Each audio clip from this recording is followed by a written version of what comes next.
Well, hello and welcome to this week's Crochet and Chat, where I talk all things crochet. So Siona from the Hooked on Crochet Club, and this week I thought I would cover the wrap stitch that was on my blog this week, which was the tutorial that I've gave, and I thought I would give an update on some of my projects that I can show you.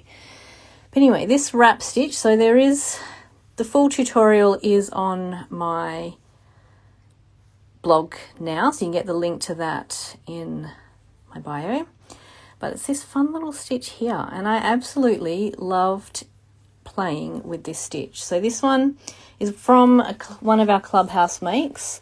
So the small project, sorry, I'm just opening the book and trying not to lose my page. So one of our small projects was a bookmark, and it has this little wrap stitch in it, which is essentially just a puff stitch around the post of the double crochet. So it sort of makes it lie sideways, and it's a fun little stitch to make. And then the second project for it was this scarf, which I've made. It's way too hot for it. We're heading for our 5th day, I think, of 40 plus degrees here in Perth, so really not impressed.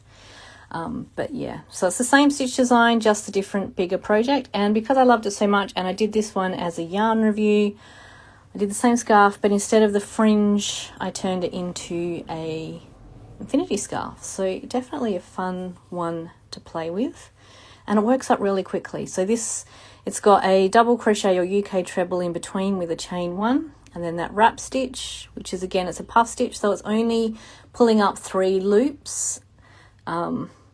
Normally with a puff I'd do 4 or 5. So yeah, but that one, if you want to have a play with that little stitch, fun, cute little texture, is on my blog.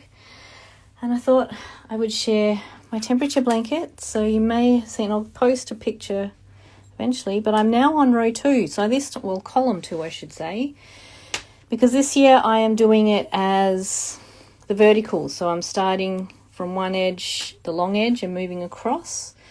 So you can see we started out with quite pleasant weather, and now, because what is that light purple? That light purple is between 27.1 and 30 degrees Celsius. The dark purple is 30, so much prefer those days, but the last 4 we've had, and today, over 21 degrees at night with that dark burgundy and over 40 degrees in the morning. So now I'm working my way down, and I have to say, look at the corner. I love how that's going to pull it out, because this square, another Clubhouse one, but it's one that you can see has extra things, so it has to pull to become a full square. So as those corners are coming in, I'm quite liking how cute that little corner is going to turn out. So I can't wait to see tonight's one when I add that.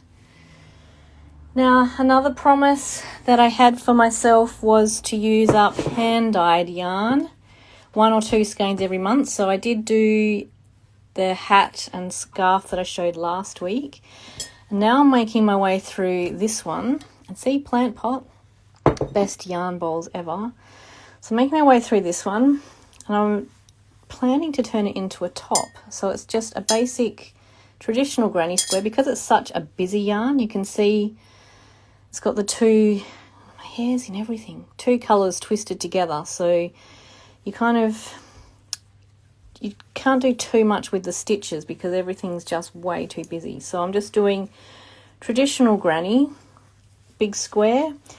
Now I'm hoping, this is almost, just holding it up against myself, I probably need another 3 rounds, and then I can do the second one. I'm hoping I'll have enough for a decent band along the bottom as well.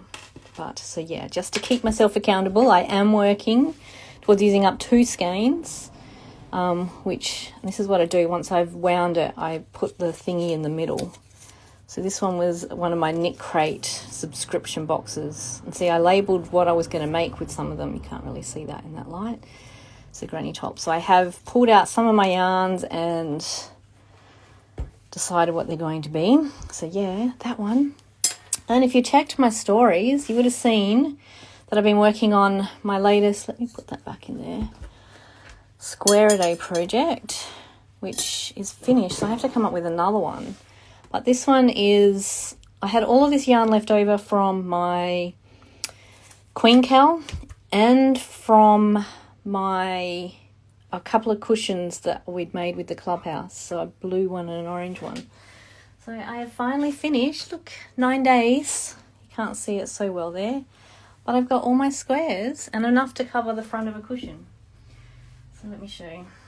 So I just got to decide on the full layout. So this square was my, if you remember the Iris goddess that I released last year, that's a bit bright, was a square motif that I did with Bella May yarns, and I made, you can make it into a blanket or the poncho. Well, this is part of the motif, so this only goes to 6 rounds and it was enough to use up most of the yarn. So what I plan to do now, so it's 9 squares that'll equal the front. I'm going to use this colour to join. I actually have another full ball of that one, so I'll use that to join, and then I'm planning on doing a solid granny square with these as the stripes and that the bone colour alternating, so that I still use up all of this stuff. So I'll probably start with the smaller ones since there's so little of them and work out. And the only one I didn't have enough for a full square was the blue. It kind of bugs me. I'm not one that likes the very clear changes like that, but I'm going to put it near the edge so it's not so obvious. But yeah, so that's that one. So now I'm going to come up with a new square a day project, and I'm in 2 minds. I have all this lovely, I didn't bring it in here, but all this lovely, I think it's a stitch fiddle, I don't know, yarn, but such pretty colours that I'm deciding whether I make it into a jumper or a top or even a dress for myself, or I've got some other yarn, the Knit Picks Mighty Stitch, that's such a pretty yarn to play with as well. I might do that into a blanket for my daughter's boyfriend, since I just finished one for my son's girlfriend. So we'll see. But anyway, so yeah, there's a bit of an update on my projects and where I'm at current. So I'm planning to turn this one into the cushion this weekend. I know I should be doing other things, but I want it done. It's so easy with just 1 square a day. In 9 days, I've got the front of a cushion cover. So yeah. Okay, so if you want to see the wrap stitch tutorial, which was this one, do head to the blog. It's got the picture guide, the stitch guide. If you're on my email list, the email should come out soon when I remind my daughter that she's supposed to do that. And then, yeah, it's got the video as well and all the words. So no matter what your learning style, we've got you covered. All right, so I'm going to go. We've got the hottest 100 playing, Triple J's hottest 100. So I'm going to go and finish listening to that and finally have my coffee, even though it's 20 past 12. So anyway, have a wonderful weekend and I'll speak to you next weekend. Bye.